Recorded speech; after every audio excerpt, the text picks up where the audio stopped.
Então nós vamos começar de novo, né, do zero, como se não tivéssemos falado nada até agora, tá certo? Então, para começar, eu quero que você tome a sua Bíblia em Hebreus, capítulo 7, versículo 26, para a gente recobrar aquilo que nós já falamos, né, ontem, pelo menos uma parte daquilo que falamos ontem, tá? Então, Hebreus 7, 26, e nós vamos prosseguir até onde o Senhor nos permitir, em nome de Jesus. Então, ontem nós encerramos a live falando que tipo de sacerdote era necessário para nós. Então, qual é esse tipo de sacerdote? Um sacerdote que fosse santo, inculpável, sem mácula, separado dos pecadores, feito mais alto do que os céus, que não tem necessidade, como os sumos sacerdotes, de oferecer todos os dias sacrifício primeiro pelos seus pecados, para depois oferecer pelos do povo, porque fez isso uma vez por todas, não é? Quando a si mesmo se ofereceu. Então, a lei constitui sumos sacerdotes, homens sujeitos à fraqueza, mas a palavra do juramento, e essa palavra do juramento foi a palavra de Deus, que foi posterior à lei, constituiu o Filho perfeito para sempre. Então, quando nós lemos lá nos Salmos, tu és sacerdote para sempre, segundo a ordem de Melquisedeque, esta é a palavra que Deus interpôs por juramento, né? E esta palavra constitui o Filho, sumo sacerdote perfeito para sempre. Amém? Então agora nós vamos entrar no capítulo 8. Bem-vindo, Léo, Amilcar, lá de Fortaleza, seja bem-vindo, querido. Ricardo, da casa do Pai. Ontem a gente nem se despediu direito, né? Deus te abençoe. Pastor Jean, seja bem-vindo. Calixto, seja bem-vindo. Shalom. Prazer ter vocês aqui e poder compartilhar a palavra de Deus com vocês, tá?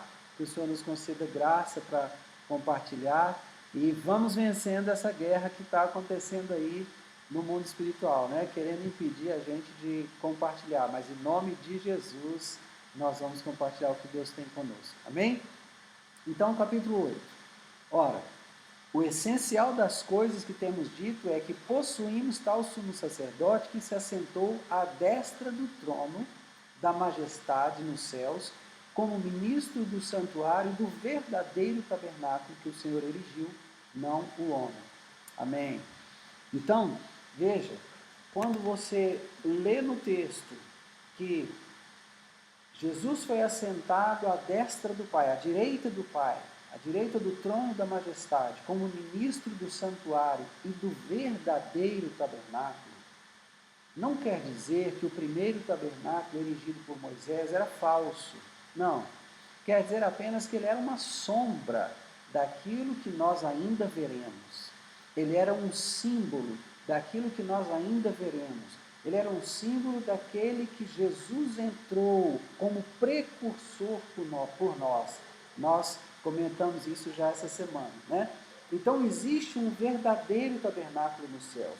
E é por meio da visão deste tabernáculo que Moisés edificou aquele tabernáculo no deserto.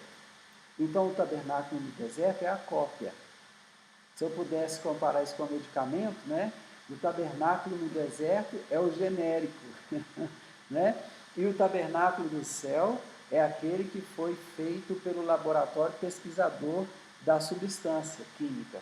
Então, na verdade, o tabernáculo no céu é o verdadeiro. E o tabernáculo no deserto é a sombra, é um símbolo. Amém? Bom, versículo 3 vai dizer então, pois todo sumo sacerdote é constituído para oferecer tanto dons como sacrifícios. Por isso era necessário que também esse sumo sacerdote tivesse o que oferecer. Boa noite, Calixto. Saudade de você também, querido. Glória a Deus. O Senhor esteja abençoando sua família, sua esposa, seus filhos, viu? Em nome de Jesus. Então, veja bem, ele fala de dons e sacrifícios, e eu quero aqui diferenciar uma coisa. Todo sumo sacerdote é constituído para oferecer tanto dons como sacrifícios. Qual é a diferença entre dons e sacrifícios, se eles estão ali sendo oferecidos no tabernáculo? é simples, é que o sacrifício envolve morte. Então o sacrifício é de um animal, é uma vítima inocente que vai ceder, oferecer o seu sangue para cobrir o pecado de um outro culpado, que é o homem. Mas os dons são as ofertas da lavoura, tá? Então Israel produz trigo, cevada, azeitona, uva, tâmara, né? São produtos naturais da terra. Romã também é uma fruta natural da terra lá. Então é só para você ter assim uma ideia do que são os dons, do que é o sacrifício. Ei, Mirinha, Deus te abençoe, seja bem-vinda. Que o Senhor te abençoe nessa noite com a palavra dele, em nome de Jesus. Então, os dons são diferentes dos sacrifícios. Mas o sumo sacerdote, ele vem oferecer isso a Deus. Então, quando o homem, né, o israelita, vinha ao tabernáculo, por exemplo, por ocasião da festa das primícias, ou por ocasião da festa de Pentecostes, né? Pentecostes ele oferecia cevada. E mais tarde, lá em Tabernáculos, ele vai oferecer o trigo. Pentecostes são as primeiras colheitas da terra. E Tabernáculos já é o final da temporada da colheita. E a colheita encerra com a colheita do trigo em Israel. Então, isso são os dons. Dons são presentes, dons são ofertas. Então, quando você presenteia uma pessoa amiga sua, uma pessoa a quem você quer bem, você está ali ofertando a ela um dom, né? E assim também o sacerdote era constituído para oferecer a Deus dons e sacrifícios, né? Bom, versículo 4 diz: ora, se ele estivesse na terra, e aqui se referindo a Jesus agora, nem mesmo sacerdote seria, visto existirem aqueles que oferecem os dons segundo a lei, os quais ministram em figura e sombra das coisas celestes, assim como foi Moisés divinamente instruído quando estava para construir o tabernáculo. Pois diz ele: vê que faças todas as coisas de acordo com o modelo que te foi mostrado no monte. Veja aqui que interessante. Se ele estivesse na terra, nem mesmo sacerdote seria, visto existirem aqueles que oferecem os dons segundo a lei. Por que fala que existiriam aqueles que oferecem dons, mas não fala daqueles que oferecem sacrifícios? O que você acha? Se Jesus estivesse na terra, então nós teríamos aqueles que oferecem dons, mas não fala daqueles que oferecem sacrifício.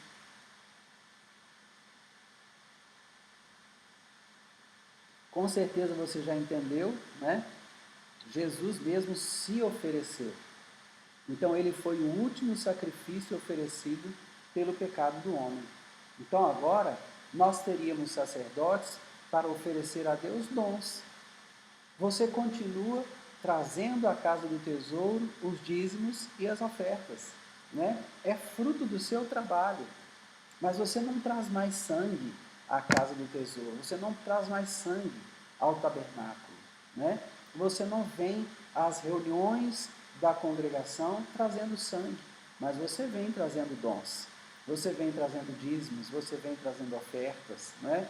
Em alguns lugares há pessoas que doam bens, doam carros, doam relógios, né? Roupas, né? Isso tudo são dons que as pessoas vêm trazendo ao Senhor. E se Jesus estivesse na terra, seria essa forma do funcionamento, vamos dizer assim, do tabernáculo. Por quê?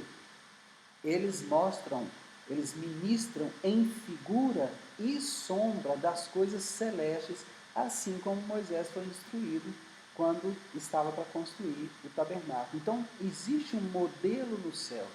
E aqui eu quero até chamar um pouquinho a sua atenção.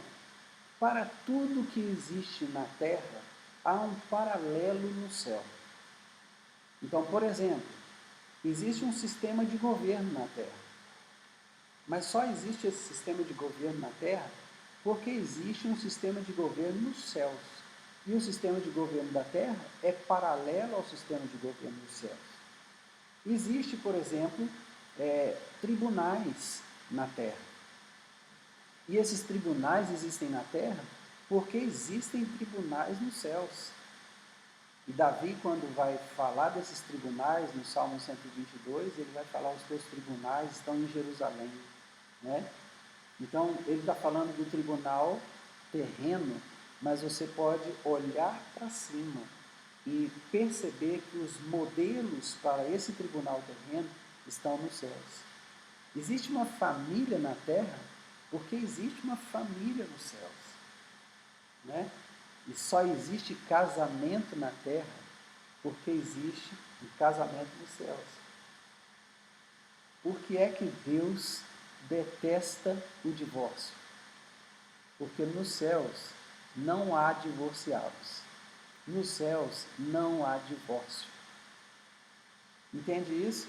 Então, para tudo que existe na terra, há um paralelo nos céus. Nem tudo que existe na terra funciona tão bem quanto aquilo que existe nos céus. Porque os céus é o padrão. Você quer conhecer o padrão de família, você precisa conhecer o padrão dos céus. O padrão dos céus é Deus quem vai te dar, Ele que vai te dizer. Não dá para você pensar numa família e padronizar uma família a partir do pensamento humano, porque não foi o homem quem constituiu a família. Quem constituiu a família foi Deus. E Ele fez isso a partir de um padrão, né? Então, não pense nas coisas. Eu quero chamar você para lugares mais altos. Eu quero chamar você para andar num nível de revelação, para sair da letra e entrar na substância, sabe? Alcançar níveis de revelação que a letra às vezes não te permite enxergar. Clame pelo Espírito Santo. Enquanto nós estamos juntos compartilhando a palavra, examinando as Escrituras, você é livre, inclusive, para compartilhar aquilo que Deus está te mostrando aí. Amém? Então, que a mão do Senhor seja sobre você, o Espírito Santo esteja aí com você, trazendo revelação sobre esse texto também. Não é? O nosso padrão é aquele que está nos céus.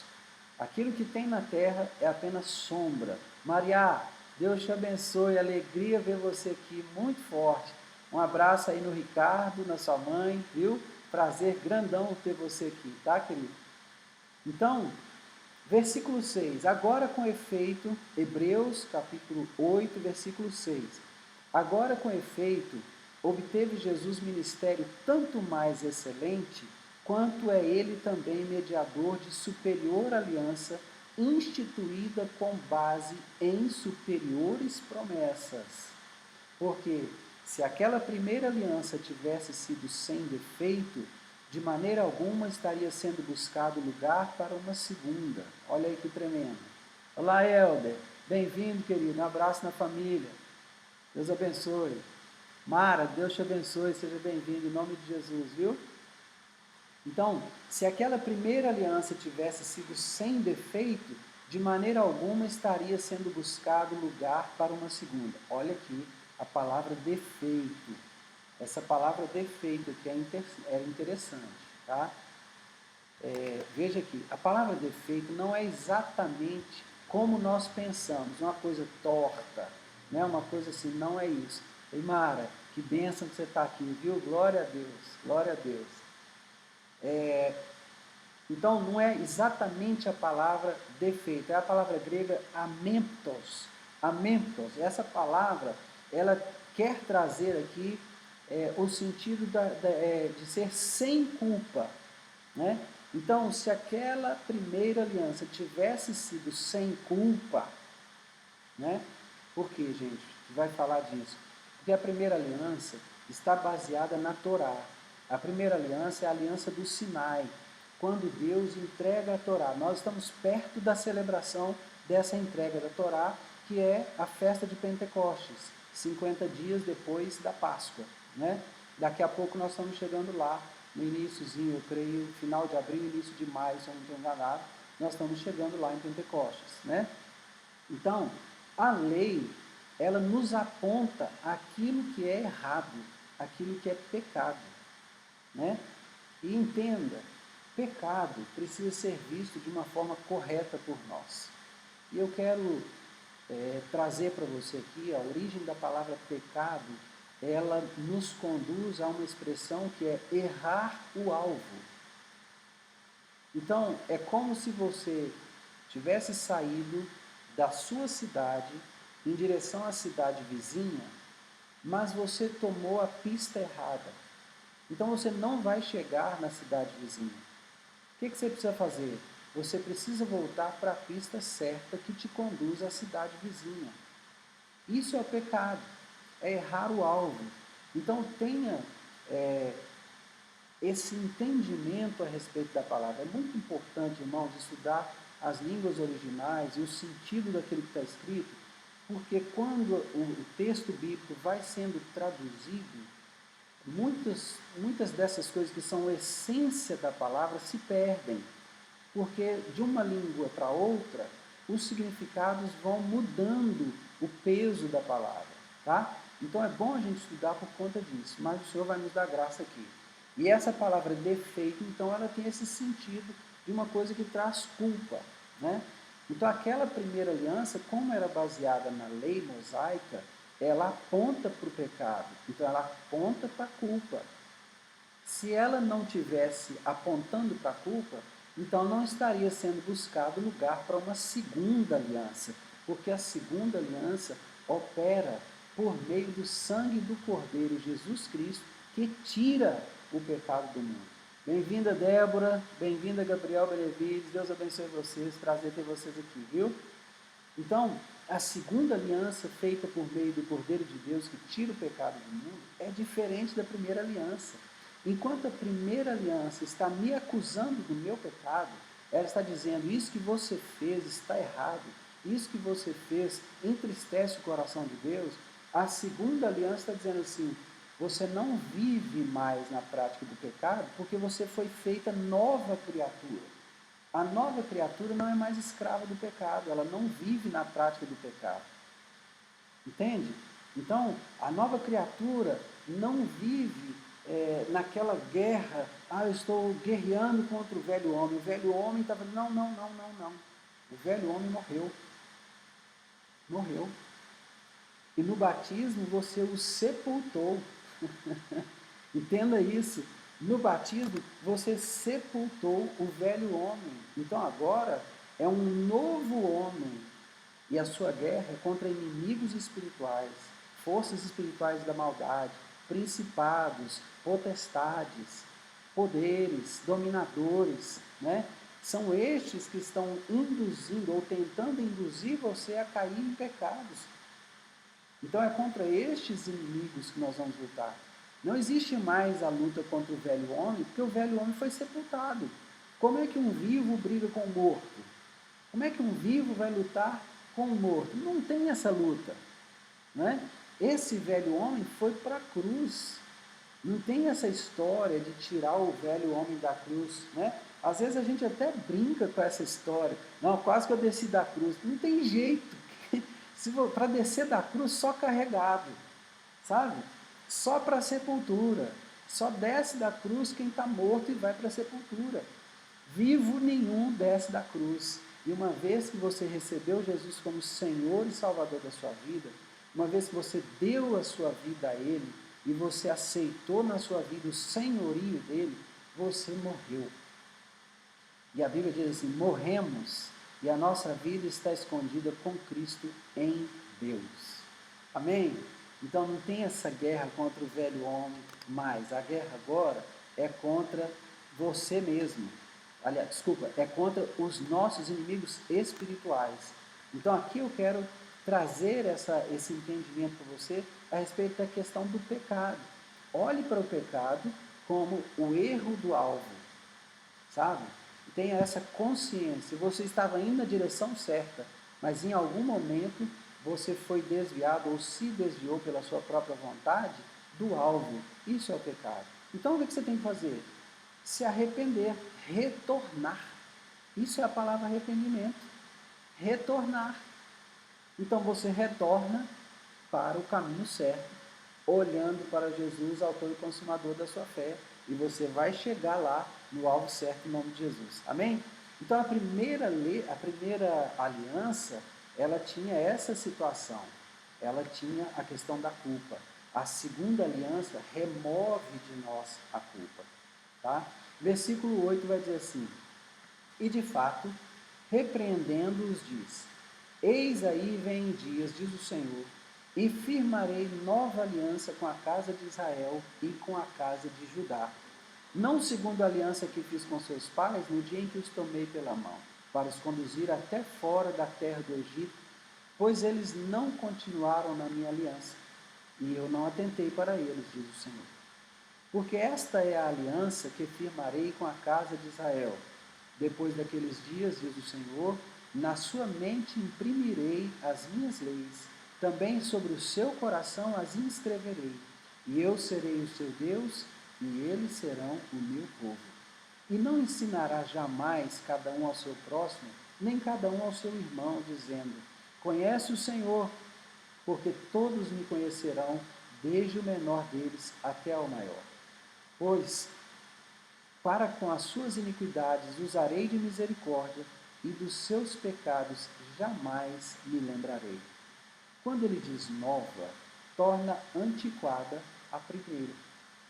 Ora, aquilo que se torna antiquado e envelhecido está prestes a desaparecer. O que esse texto está querendo nos dizer?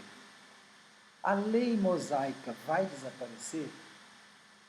Porque Jesus veio. Olá, Elvis, Deus te abençoe, seja bem-vindo, querido. A lei mosaica vai desaparecer porque Jesus veio? Não, Jesus cumpriu toda a lei. A lei não vai desaparecer. Jesus foi circuncidado ao 8º dia. Jesus celebrou as festas.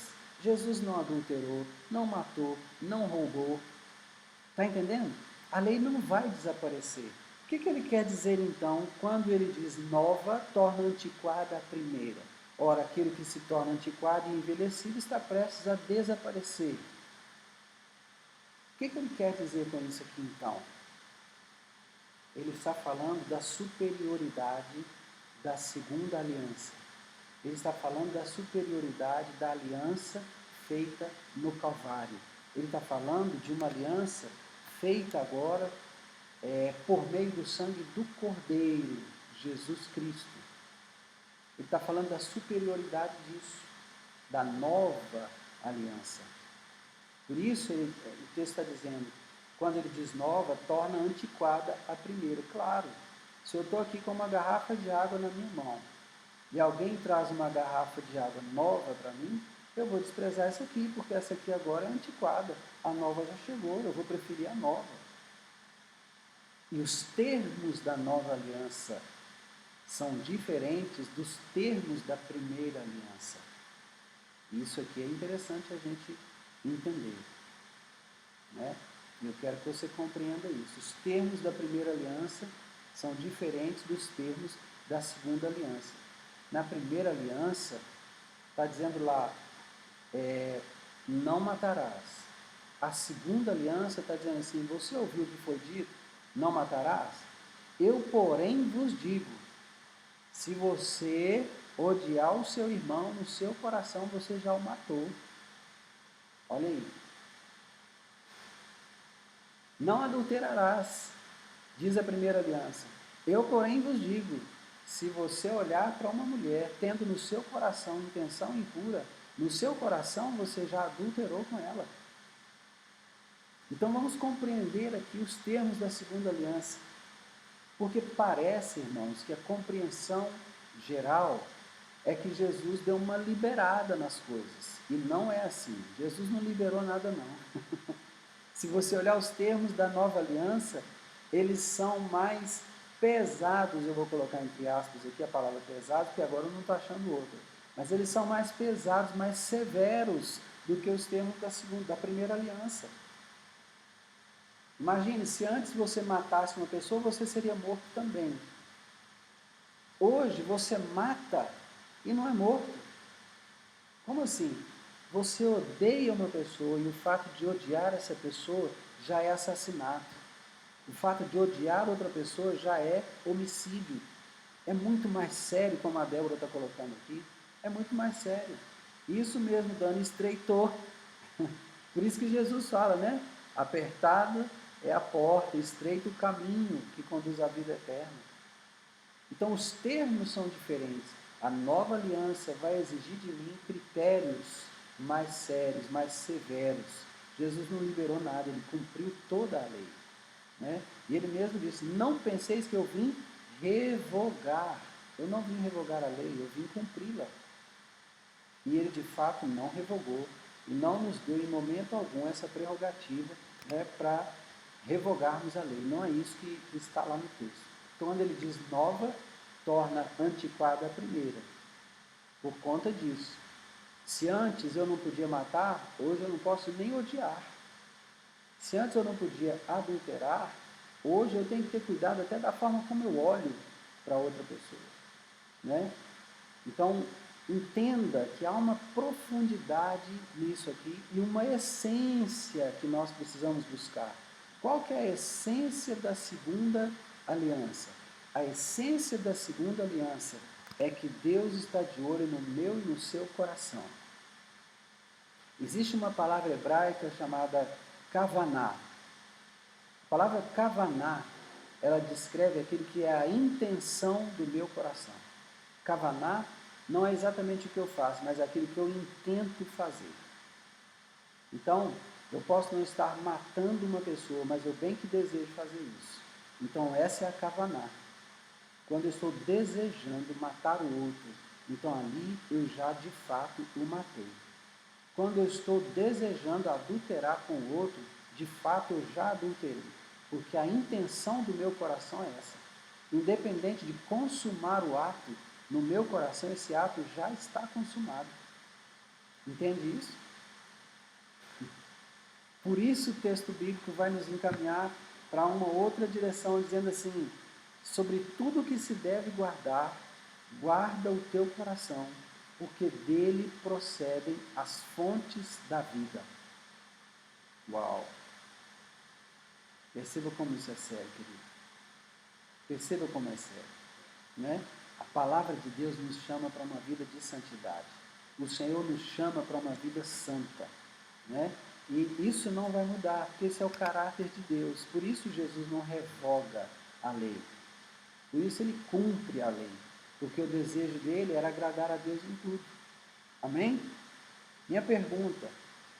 Encerramos o capítulo 8 e poderíamos parar por aqui. Vocês gostariam que prosseguíssemos para o capítulo 9 ou deixamos o capítulo 9 para amanhã à noite? Eu gostaria que vocês opinassem para que não se torne assim uma coisa pesada, né? A gente não fique aqui por obrigação. Ok? Gostaria que vocês opinassem. Nós estamos com tempo aqui. Pode ser?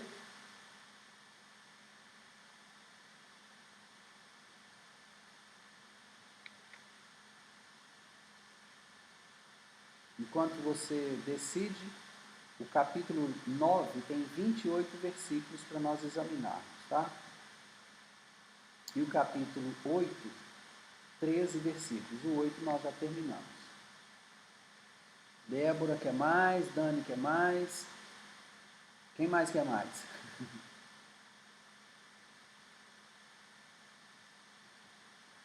Mirinha também está com fome. Que bênção, gente. Glória a Deus. Glória a Deus. Vamos seguir então? Vamos seguir no versículo 1 do capítulo 9, tá? Amém. Amém, Vi. Amém, Mara. Vamos seguindo em frente. Amém. Vamos seguindo em frente. Glória a Deus. Capítulo 9, versículo 1. Pode acontecer, obrigado Joana, obrigado Ricardo, pode acontecer da gente ter que interromper a live daqui, eu acho que daqui 28 minutos, se eu não estou enganado, tá? Se eu não tiver terminado o capítulo 9, eu vou reabrir outra live, e aí então nós seguimos até terminar o capítulo 9, combinado? Porque essa live termina às 20h48, tá? Eu sempre estou terminando um pouquinho antes para dar tempo de salvar e ficar o registro aí, tá? Então vamos lá. Ora, a primeira aliança também tinha preceitos de serviço sagrado e o seu santuário terrestre. Com efeito, foi preparado o tabernáculo, cuja parte anterior, onde estavam o candeeiro e a mesa e a exposição dos pães, se chama o Santo Lugar.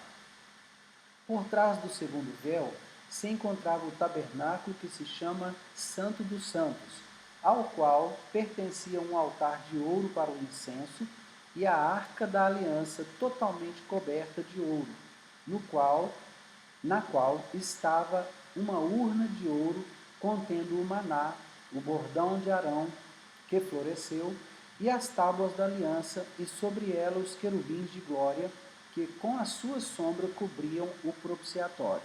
Bom, aqui é só uma simples descrição. Vinícius, seja bem-vindo, querido. Prazer ter você aqui, viu? Haja graça do Senhor sobre a sua vida para receber o ensino da palavra em nome de Jesus. Então, o que ele está fazendo aqui é uma descrição, e na verdade que ele está mesmo trazendo à memória dos hebreus que estão dispersos nas nações, né? Daquilo que é uma realidade que eles conheciam bem.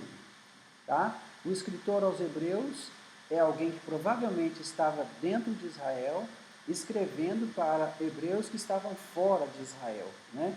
Então, até aqui, só trazendo mesmo a descrição do tabernáculo, sem problema, e ele está dizendo que isso aqui é o tabernáculo terrestre, o santuário terrestre. Juliana, Deus te abençoe, seja bem-vindo em nome de Jesus. Bom, aí ele vai descrever então, paramos no versículo 3, ao qual pertencia um altar de ouro para o incenso e a arca da aliança totalmente coberta de ouro, no qual estava uma urna de ouro contendo o maná, o bordão de Arão que floresceu, e as tábuas da aliança, e sobre ela os querubins de glória, que com a sua sombra cobriam o propiciatório. Dessas coisas, todavia, não falaremos pormenorizadamente agora. Deu uma pausa. Pausou, voltou. Nilza, seja bem-vinda. Deus te abençoe. Glória a Deus pela sua vida. Que bênção. Gente, se tiver voltado para todo mundo, dá um ok para mim, porque aqui deu uma pausa no vídeo. Eu gostaria que vocês não tivessem prejuízo de nada. Tá ok? Todo mundo visualizando? Obrigado, Juliano. Glória a Deus. Bom, então versículo 5, joia, benção. Ok. Obrigado, Merinha. Glória a Deus. Bom, então o versículo 5, ele está falando aqui, dessas coisas todavia, não falaremos agora pormenorizadamente. Ora, depois de tudo isso assim preparado, continuamente entram no primeiro tabernáculo os sacerdotes para realizar os serviços sagrados. Mas no segundo, o sumo sacerdote, ele sozinho, uma vez por ano, não sem sangue, que oferece por si e pelos pecados de ignorância do povo, querendo com isso dar a entender o Espírito Santo que ainda o caminho do santo lugar não se manifestou, enquanto o primeiro tabernáculo continua erguido. Eu creio que aqui está bem tranquilo o entendimento, né? Mas eu vou só repetir talvez aqui para enfatizar. Então, no ambiente do lugar santo, que era onde ficava a menorá, aquele grande castiçal, de frente para a menorá, a mesa com os pães da proposição, entre os dois e no sentido do lugar santíssimo, o altar do incenso, né? Nesse ambiente os sacerdotes entravam. Mas no próximo ambiente, que é o lugar santíssimo, né? Onde ficava a arca da aliança, com os querubins sobre o propiciatório, e dentro da arca da aliança a vara de Arão, a porção do maná, as tábuas da lei, né? Naquele lugar, somente o sumo sacerdote entrava uma vez por ano, e não sem sangue, que ele oferecia a Deus por ele e pelos pecados de ignorância do povo. E aí ele está dizendo no versículo 8, olha aqui, querendo com isso dar a entender o Espírito Santo, que ainda o caminho do santo lugar não se manifestou, enquanto o primeiro tabernáculo continua erguido. Então, versículo 9, entenda isso. o Espírito Santo não abriu ainda, o Espírito Santo, aliás, está dando a entender que o caminho do lugar santíssimo, né? E aqui eu quero trazer uma informação a mais, não está aqui nesse texto aqui, mas a Bíblia vai nos dizer isso lá na construção do tabernáculo. Quando Deus manda Moisés construir a Arca da Aliança, ele dá as medidas da arca, o formato da arca, manda colocar os querubins sobre a arca, e quando ele fala para colocar os querubins, ele encerra essa parte dizendo assim: onde virei e falarei contigo. Onde virei e falarei contigo. Tiago, Deus te abençoe, seja bem-vindo. Então entenda que a Arca da Aliança não é simplesmente uma caixa para guardar coisas. A Arca da Aliança é a representação de um trono, porque Deus vinha sobre os querubins, aliás, entre os querubins, como diz o texto, e ali naquele lugar, entre os querubins, Deus falava pessoalmente ao sumo sacerdote. No início, Deus falava a Moisés, ali naquele lugar, né? Então, agora aqui, esse texto está dizendo que o Espírito Santo estava querendo nos dizer que enquanto esse tabernáculo estiver erguido, o caminho do lugar santo ainda não se manifestou. É isto uma parábola, versículo 9, é isto uma parábola para a época presente.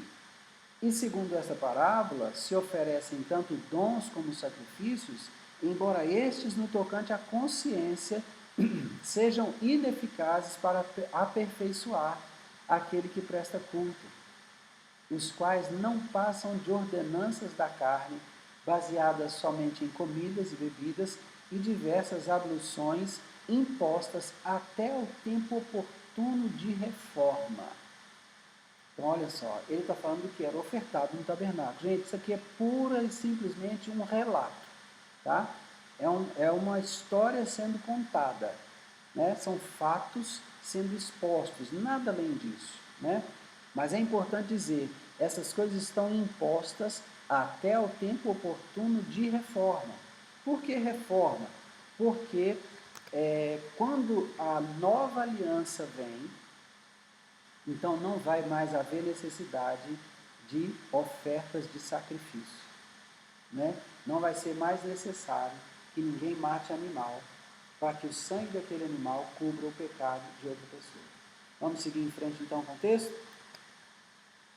Quando, porém, estou em Hebreus 9, versículo 11 agora.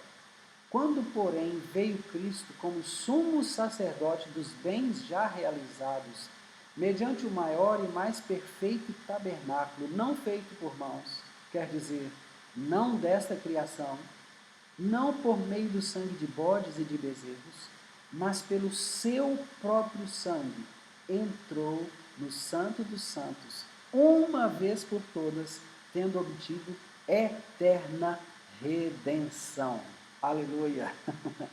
Com o sangue dele, Jesus, tendo sido feito sumo sacerdote segundo a ordem de Melquisedeque, assentou-se à direita do Pai, à direita da majestade nos céus, e foi o precursor da nossa chegada. É assim que ele abre o caminho do lugar santíssimo, apresentando o próprio sangue, não o sangue de bodes e bezerros, mas o seu próprio sangue. E ele fez isso uma vez por todas, e por meio desse sacrifício comprou a nossa redenção. Glória a Deus, ele nos comprou com o seu sangue. Versículo 3 então vai dizer: portanto, se o sangue de bodes e de touros e a cinza de uma novilha, aspergidos sobre os contaminados, os santificam quanto à purificação da carne, muito mais o sangue de Cristo, que pelo Espírito Eterno a si mesmo se ofereceu sem mácula, purificará a nossa consciência de obras mortas para servirmos ao Deus vivo. Glória a Deus. Irmãos, nós fomos purificados. Nós fomos purificados. Nós fomos remidos. Nós fomos redimidos. Nós fomos aceitos. Por conta desse sacrifício, nós fomos aceitos. Claro, não fomos aceitos apenas porque Jesus morreu, mas porque ele ressuscitou. Né? Então, o versículo 15 vai dizer: por isso mesmo, ele é o mediador da nova aliança, a fim de que, intervindo a morte para a remissão das transgressões que havia sobre a primeira aliança, recebam a promessa da eterna herança aqueles que têm sido chamados. Porque onde há testamento, é necessário que intervenha a morte do testador. Pois um testamento só é confirmado no caso de mortos, visto que de maneira nenhuma tem força de lei enquanto vive o testador. Então ele se torna mediador dessa nova aliança. Ele, por meio da sua morte, para a nossa remissão, para a remissão das nossas transgressões, né, ele interveio sobre a velha aliança e estabeleceu a nova, para que eu e você recebamos as promessas da herança eterna, né? Recebamos as promessas da herança eterna. Nós que temos sido chamados, porque onde há testamento é necessário que intervenha a morte do testador. Querido, eu quero te lembrar mais uma vez que ele é um hebreu escrevendo aos hebreus, né? E eu quero lembrar a você de algo que nós já conversamos aqui, e se você esteve nas outras lives, você vai se lembrar que eu citei o seguinte, que os chamados não são aqueles que estão recebendo Jesus agora, os gentios que estão recebendo Jesus agora, não. Os chamados são os hebreus, que reconhecem Jesus como Messias. Com base em que, pastor, você está falando isso? Eu estou falando isso com base nas escrituras que dizem: quando Israel era menino, do Egito chamei o meu filho. Eu vou buscar essa referência aqui, só para que você não fique com nenhuma dúvida aí na sua mente, né? Quando Israel era menino, do Egito chamei o meu filho. Só um minutinho, que ela vai vir aqui rapidinho para nós. É Oséias capítulo 11, tá? Então, quando você abre Oséias 11, versículo 1, está lá assim: quando Israel era menino, eu o amei, e do Egito chamei o meu filho. Amém? Então, Oséias 11, 1, esse é o texto que eu estou citando aqui. Então, quando ele fala dos chamados aqui, ele está se referindo aos hebreus, tá? Ele não está se referindo a todos os hebreus e nem aos gentios que estão recebendo Jesus, mas ele está se referindo aos hebreus que estão recebendo Jesus e reconhecendo Jesus como Mashiach, como Messias, tá? Então, quando você lê o texto, muitos são chamados e poucos escolhidos, entenda, toda a nação de Israel foi chamada. Quando Jesus veio, ele sempre falou que ele estava ali para tratar pessoalmente com a nação de Israel. Quando ele enviou os discípulos, ele falou: ide primeiro à casa perdida de Israel. E entenda que ele colocou primeiro, mas ele não disse, ide só à casa de Israel. Não. Porque além dos chamados, haverá os escolhidos. E esses somos nós. Esses somos nós, os gentios, tá? Israel foi chamado e os gentios escolhidos. Então entenda isso, tá? Para que você não faça jamais confusão de uma coisa com a outra. Então, o testamento intervém, né? Por meio da morte do testador. Como Jesus está trazendo um novo testamento, uma nova aliança, então a morte dele intervém nessa aliança. Tá? Então o versículo 18 diz: porque, pelo que nem a primeira aliança foi sancionada sem sangue, porque havendo Moisés proclamado todos os mandamentos segundo a lei a todo o povo, tomou o sangue dos bezerros e dos bodes com água, e lã tinta de escarlate, e sopo, e aspergiu não só o próprio livro, como também sobre todo o povo, dizendo: este é o sangue da aliança, a qual Deus prescreveu para vós. Presta atenção, isso é Moisés falando. Versículo 21, igualmente também aspergiu com sangue o tabernáculo e todos os utensílios do serviço sagrado.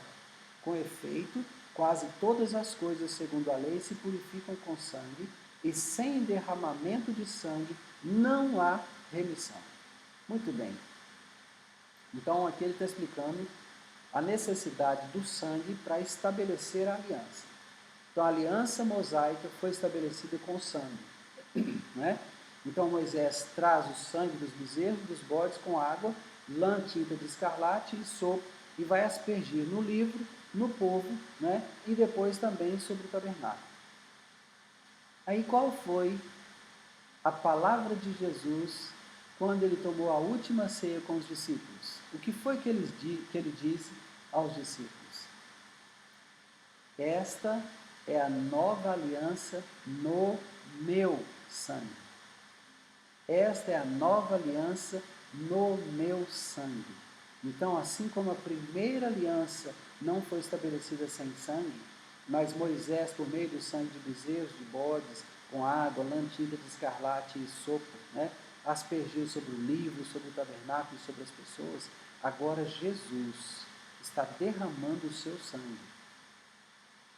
E é tão tremendo, irmãos, que quando Jesus morre, né, a cena, o cenário em Jerusalém mudou completamente. Completamente. Ele morreu meio-dia, 3 horas da tarde. Ficou ali entre meio-dia e 3 horas da tarde, na cruz. E quando ele morre, sol quente, houve trevas. Houve trevas. Começa a perceber o cenário mudando. A terra tremeu. Houve um terremoto. Começa a perceber essas coisas acontecendo. Jesus morrendo, terremoto, trevas, em plena luz do dia, acabou a luz do sol, não tem mais, é treva pura. Aí diz o texto, o véu do templo se rasgou de alto a baixo. Agora foi aberto o caminho que antes estava fechado. O Espírito Santo estava dizendo agora há pouco, nesse texto, que ainda não tinha sido inaugurado o caminho, aberto o caminho para o lugar santo.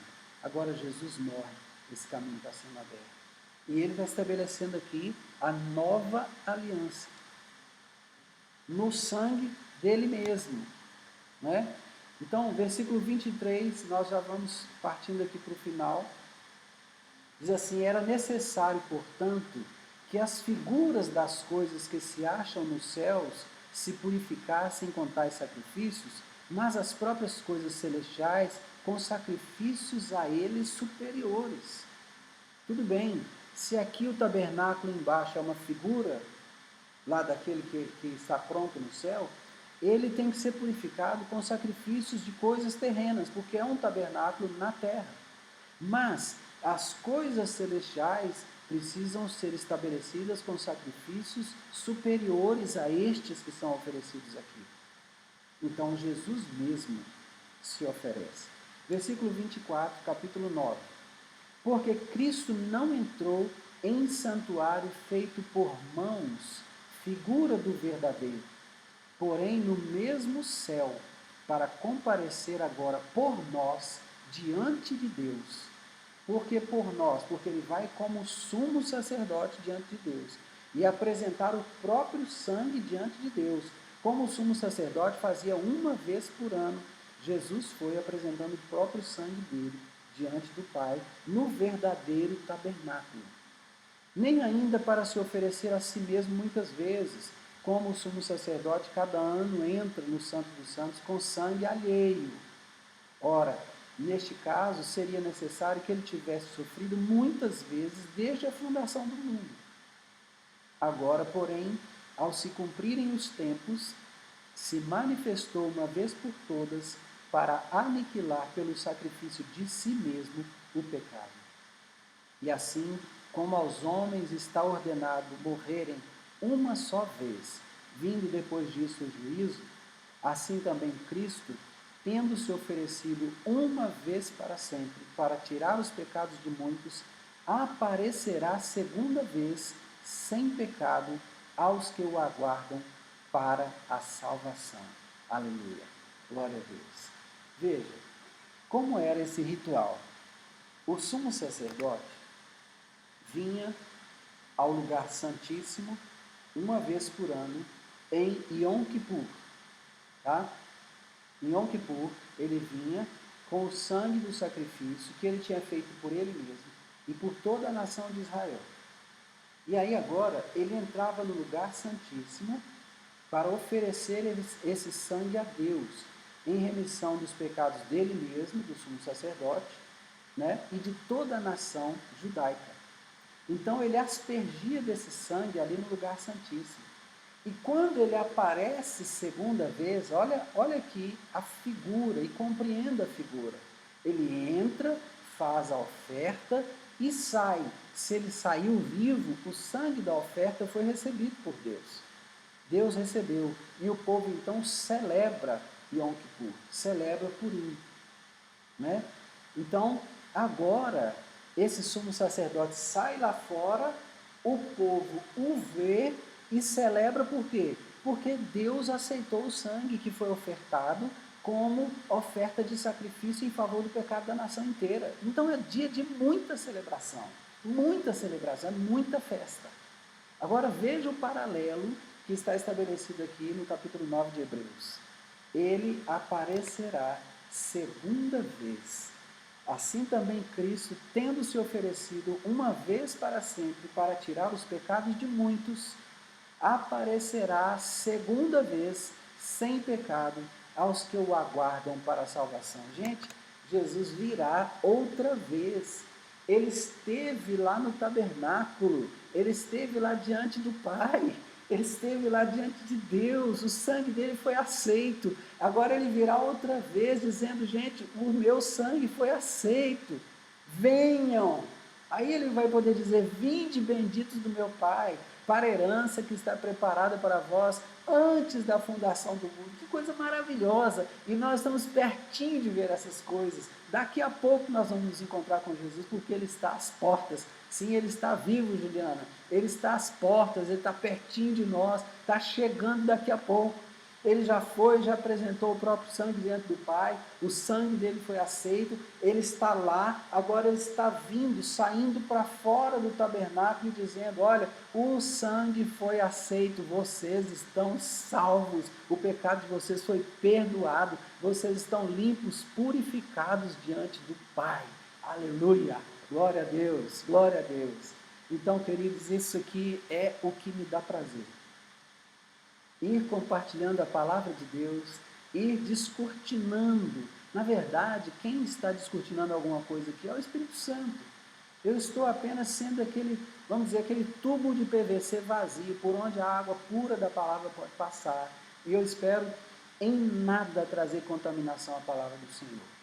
Se você observar, todos esses dias que nós estamos nos encontrando, nós estamos lendo o livro de Hebreus. Estamos lendo juntos. Enquanto lemos, vamos examinando aquilo que o livro de Hebreus quer nos contar. E ele está contando uma história maravilhosa, a nossa história, né? E a nossa história tem um tempo determinado para concluir. Amém?